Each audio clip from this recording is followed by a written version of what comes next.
Good morning. Welcome to the next table session of Groen Plus 2020, this time about Brexit. And it's an honor to be able to be your host. My name is Roy Domen. I'm happy to have some wonderful guests here that can explain. I will introduce them to you. On the right-hand side, DJ Hermans of Hermans, Adriaanse Vriends, a colleague of Van Oers, and on the left-hand side, Mark Lodders. So thank you for being here. Brexit, of course, is a topic that we've heard a lot about in the past few years. It's been in the media, and also last week there was a lot of information. But what is relevant to the nurseries? That's what we want to discuss today. Right now we are in a transit period up to the 31st of December, but as of the 1st of January, some matters will change and will be final. And I want to ask Anja, first of all, how sure is the situation as of January? Anja says, as you said, we are in a transit period now that stops on the 31st of December, and as of the 1st of January, there will be customs formalities that we need to face. We are now aiming for a fixed Brexit. We have no idea about the agreements that will be made, so it means that all of the transactions will have to face customs checks. So one of the things you need to do is the EORI number, which is the identification number, and that EORI number must be applied for in your in the state where you are established. It applies throughout the EU. When you would like an agency to handle your exports, you need to apply for that number. You need to apply for that number with your local tax service in the Netherlands at least. Then you have to send the form in and you will be awarded a number. Besides of applying for an EORI number, when you start to send products to the United Kingdom, you would have to do customs reports. Of course, you need some expertise, you need software, and you need to request registration at your customs office. I don't know whether you have already faced that.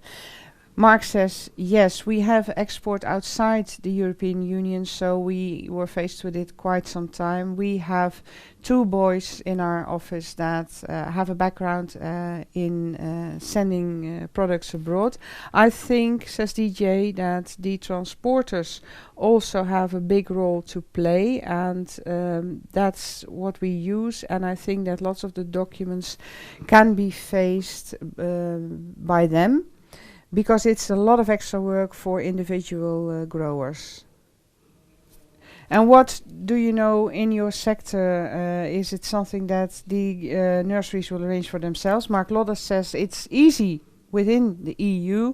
It's simply a CMR that you need, a freight note, and a delivery slip. But when you deliver to a third country, it requires a lot of more red tape. So indeed you will have to become an entrepreneur. The nursery will become a different type of entrepreneur, because there are much more administrative charges that they have to face. Also the customs authorities in a country, and also the plant authorities of the Netherlands Food and Consumer Product Safety Authority. Anja says it's also important to look at all the documents and the conditions, the terms and conditions, as your exporter are important. It may be so that you will also be responsible for import into the United Kingdom.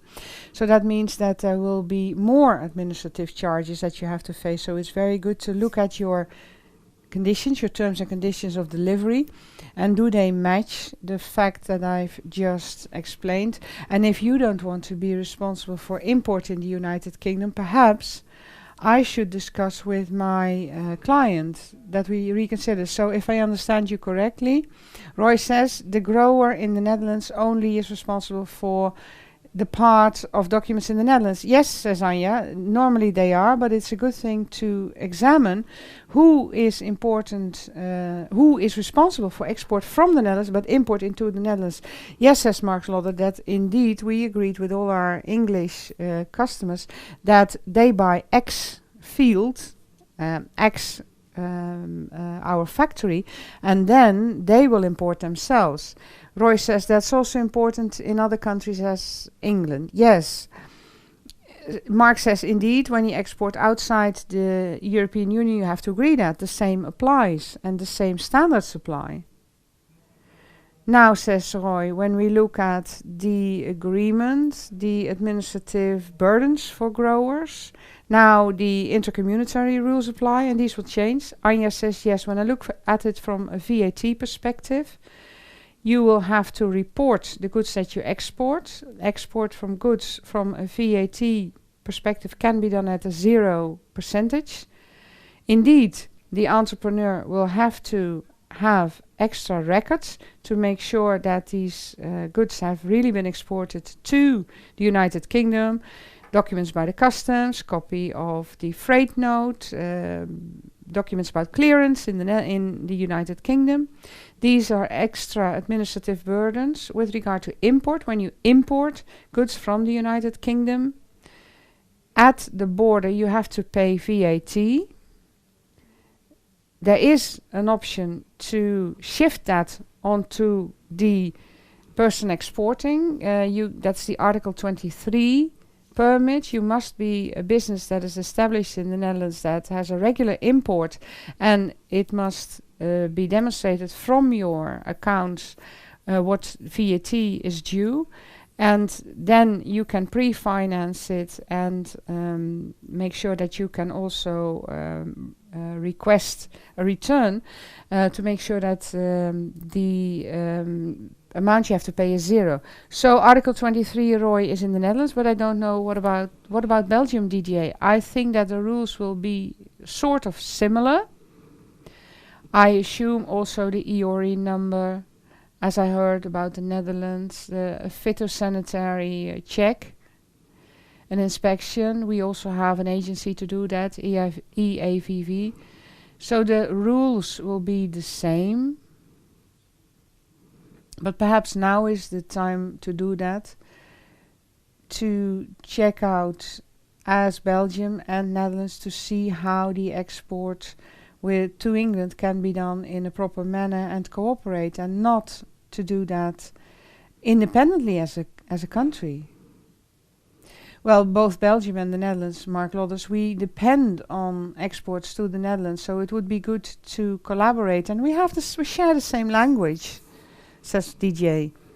No, indeed, Roy says it would not be good to invent the same wheel twice. It's not like you have an idea about the Article 23 that we have, that you can indeed shift the VAT obligation. Is it something that you have in Belgium? I think that most people, says DJ, that indeed they are prepared for it. Of course, this Brexit will be a tough Brexit. And mainly when you look at communication, in the UK they expect chaos. I hope it will be an organized chaos to some extent. But when you read their messages, it will be difficult. There will be a lot of problems, I'm sure. Roy says, well, indeed, in the media we knew that the European Commission had also warned about difficulties. And you mean the long term, says Anja? Yes, I believe that entrepreneurs really realize that there will be a tough Brexit. And from practice, I see that we receive more questions. Do I need to transfer my stock? What will happen when we export? And when entrepreneurs indeed realize this and start to take action now, indeed it may just be too late to get feedback from the customs services, and in England too. Didier says, well, politics are working on it at a high speed, and as a professional organization in Belgium, We are consulting one of the members of parliament in the Euro Parliament, and they are concerned with preparing for Brexit. And in Europe, of course, we have facilities, but we want to do business with England in an affordable and proper way. Roy says, do you know that a lot of growers are concerned? Yes, says DJ, those that export a lot to England. Of course, England is the second most important country for us for export. Yes, we try, says Mark, when we get orders for spring, we try to tell our customers, please make sure that you have extra costs, that the costs that you will now pay will not be your final costs once you've imported it. Roy says, do you see that they are more cautious to buy products? No, says Mark, they are not reluctant in buying. However, I believe that lots of plants will be bought in autumn because they want to have everything on board before Brexit starts. And I'm curious to see how it will be processed in Great Britain.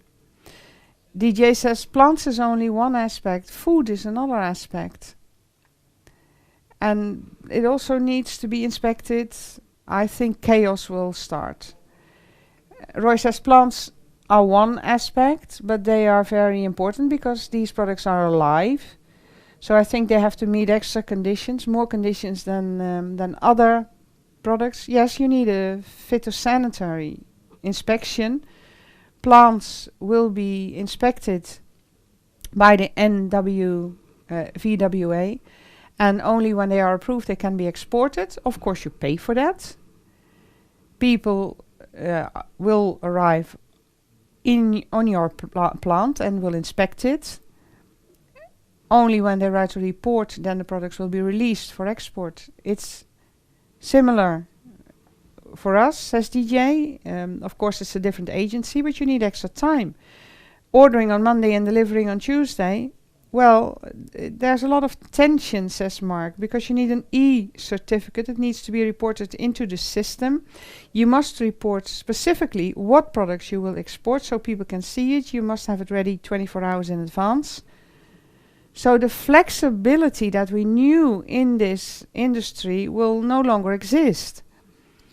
You have to check out very clearly what you will put on a truck, and the DEFRA in England, what they should expect. So, says Roy, it will consume a lot of time and effort, but mainly time.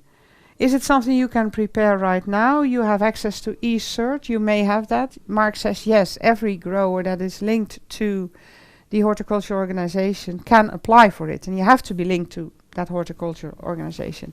You have to report it electronically.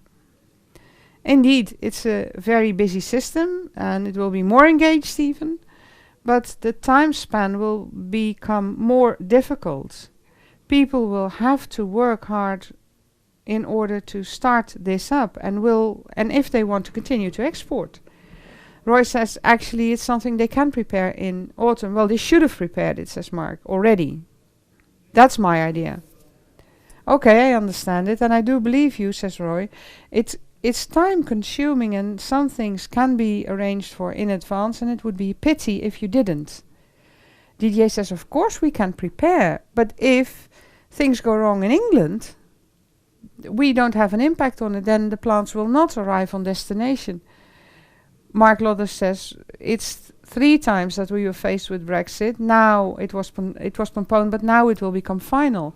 We could have been better prepared, I assume. Roy says, of course, you can't have an impact on everything. Not in England. You will have to wait and see what will happen. I think that we have highlighted the most items. Anja, I would like to ask you, is there final advice you would like to give for the growers at home to start on? Yes, what I indicated, a number of items. C, if you need to apply for an EORI number,